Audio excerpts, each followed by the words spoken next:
My transition looks pretty seamless if you look at it in photos. I went from out of shape, chronically stressed, unhappy in my life, and in toxic relationships to living my dream life as an artist and a creative and a yoga teacher in great shape and calm and grounded in my system.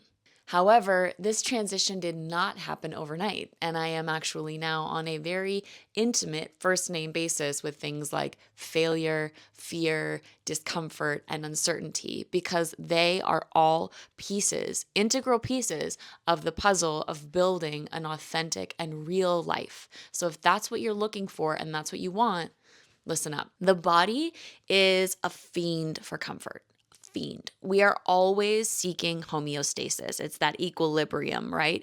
You have all of these different pieces of you, truly millions of different systematic pieces of you that are constantly trying to find a harmony to survive. That's the baseline goal. So doing something different, creating something new isn't inherently easy by nature. The body is trying to find it's trying to find, it's trying to exert the exact amount of energy needed to conserve. So, shifting into something new means you inherently have to go against your system's instinct. That's okay. You just need to know that.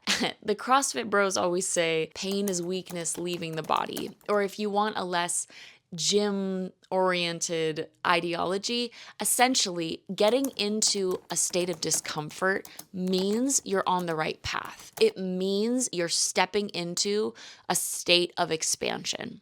You need to have a relationship with discomfort in order to evolve, in order to be the person that you actually want to be, and not the one dictated by the sense of boundary created by a sense of comfort.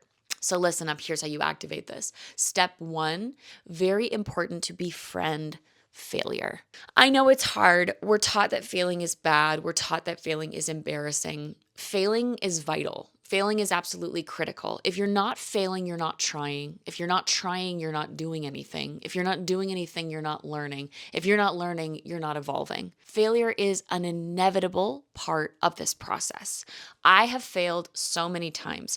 Quitting my job, starting this YouTube channel without a single guarantee that it was going to work out, putting out videos with no guarantee that they were going to get any traction or find the right audience, continuing to show up again and again and again is creating a deep relationship with failure because I understand that if I don't continue to work, if I don't continue to show up and learn and grow and engage, absolutely nothing is going to happen. And I could have stayed in my cush 9 to 5 marketing job. It was very cushy, but it wasn't what I actually wanted. So I had to shift away from comfort into calculated, intentional discomfort and start to meet literal experiences of failure in order to continue progressing and moving forward. So I always say, make friends with the floor, like get used to it. Otherwise, you're not going to be able to make any forward progress. Think about Wayne Gretzky. You miss 100% of the shots that you don't take. Or think about Kobe Bryant missing 3 critical threes in the 96-97 series final before winning his first championship in 99. Or you can think about Michael Jordan, the literal GOAT. He missed 12,345 shots in his total career. That is a massive number of missed shots, and he is the number one apex standing on top of everybody else. Like, there's nobody like Michael Jordan because he pushed and pushed and pushed and tried and tried and tried. So make friends with the floor. Get used to failing. Step outside of your, oh, I'm really, really good at this zone. That way, when you get really good at it, when you're standing up on that floor, you know what you're standing on. Number two, this one is super important. Don't let your mood dictate your actions. I speak from so much experience here. This is something that I still engage with really intentionally, so I'm really happy to give this to you. Baby girl, your mood is nothing. It doesn't really matter. Your mood is, she's a mess. she's very fickle. Your mind will tell you something that is wildly inaccurate. For example, you want to start working out, but you're in bed and it's really cozy and soft and warm in bed. And then you start to think, oh, well, I'm just gonna, none of those things are real. That's just your mind trying to stay comfortable. You have to have a discipline that you cultivate over time that says, I get it. I get that we don't want to do this. We need to do it in order to create what we want to create. We actually need to. It's not about a want, because how great would it be if we wanted all of the time to do the things that we need to do? Everybody would be living their dream reality. But it's not that easy. There's a discipline that comes into it, and you must develop that discipline. Now, there are some hacks. For example, with waking up in the morning and going to work out. I used to be like, oh, the bed is really cozy. I just want to go there. I started creating, I have a really delicious drink that I always make for myself. I've talked about it in other videos. It's cacao. It's so good. It's warm. It's tasty. I'm like, you better believe I'm getting up out of bed for that. I cannot wait to have that cacao. I also now really love my workouts. I have super cute workout outfits. I love the gym where I work out. I love the community there. So I'm like, I'm excited to do this. This is incentivizing. Now, there are still days when it's really warm in my bed and it's like 20 degrees outside and I don't really feel like getting up, but I do it anyway because my mood is fickle. It's fleeting. It's mercurial. I'll feel like I don't want to do it. As soon as I get to the gym and I have a little Ice Spice in my earbuds, I'm having the best time. I'm having the time of my life. So remember that. Your mood doesn't want you to hit your goals. Your mood is temporary. Your mood is in front of its own face. You need to be the leader, not your mood. Something that really helps that I learned from Mel Robinson that I do that you can definitely do too is a countdown. So if you're like, ugh, I'm stuck, my mood is resistant, I don't want to make this transition, you can tell yourself, okay, we're going to go from A, what we're doing right now, to B, what we need to be doing in 5, 4, 3, 2, 1. And that countdown is kind of like and it'll reset your brain. So give it a try and start to be a little bit of a baddie. Like start to step online with your mood and be like, look, I get it. I get you don't want to, but we're going to. And watch how delighted you are once you get into that next task. I promise you. It's really worth doing. Number 3 is understand the difference between pain and discomfort. This one is really, really important. I first started thinking about this when I was in college and I had just kind of maybe started my healing journey like a little tiny bit. I still had a lot more to go. And I was dancing with the dance company at Bard College and it was amazing. And I was dancing almost every day and really starting to come back into my body and understand my body.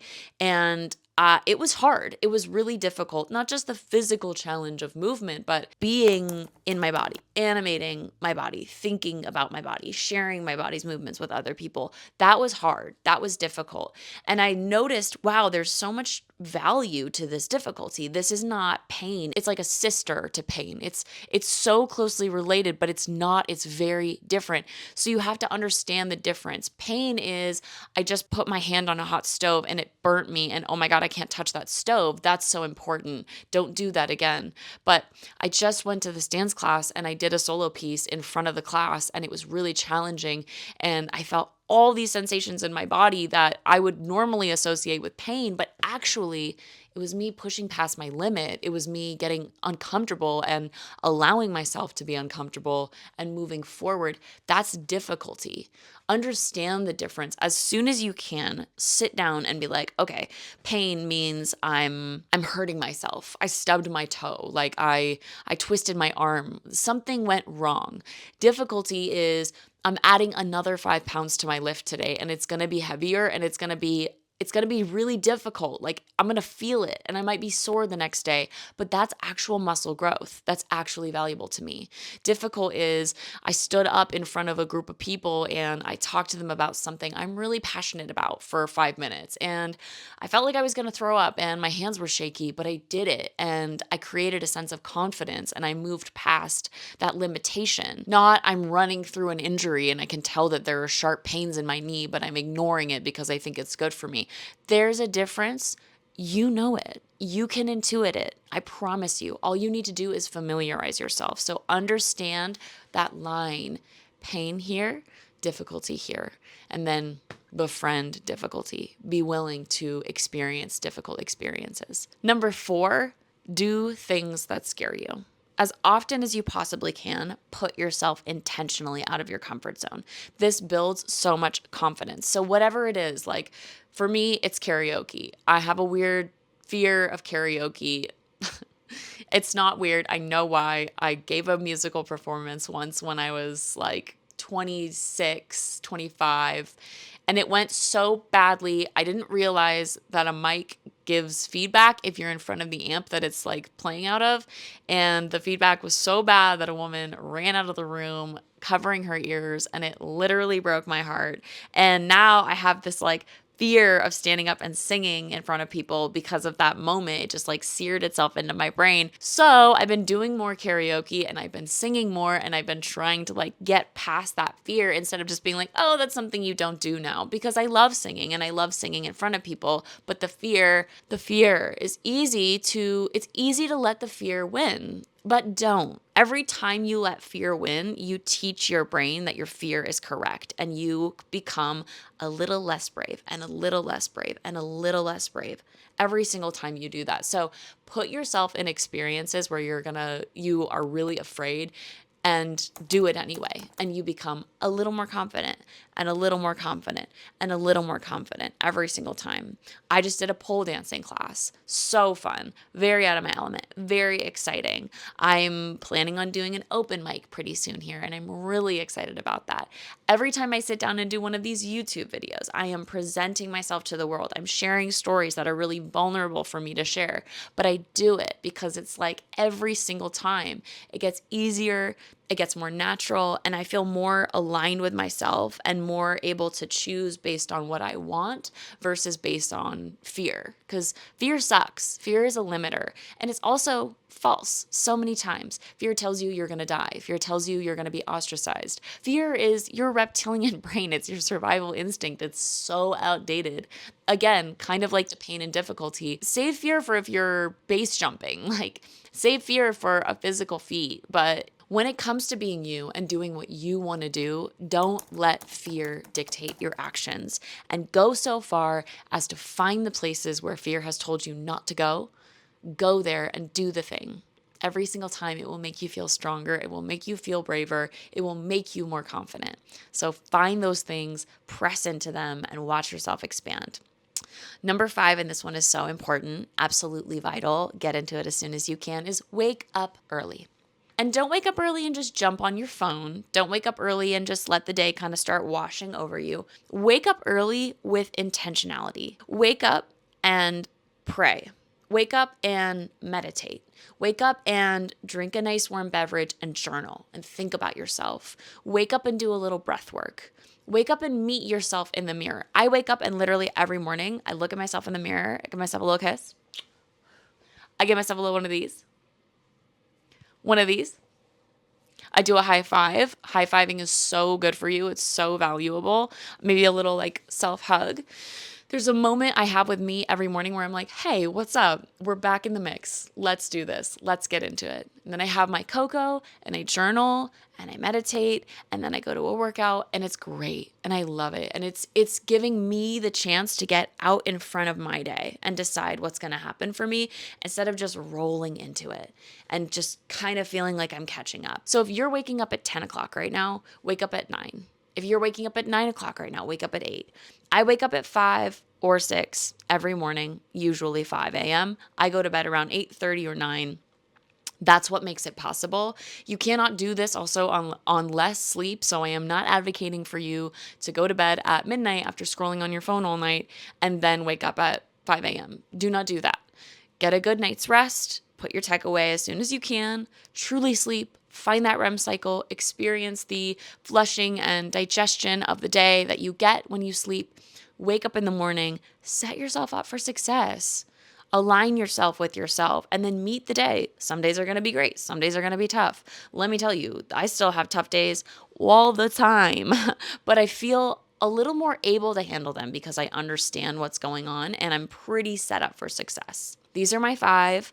Give them a try. Know that if you're feeling icky and sticky and frustrated and confused and stressed, you're probably right where you need to be, because transition is difficult. Habit building is difficult. Habit breaking is difficult. Reformulating is difficult. That's okay. This discomfort is useful. It's valuable. It means you're right where you need to be. So keep going. Try these techniques. You got it. I love you. And I'll see you in the next video.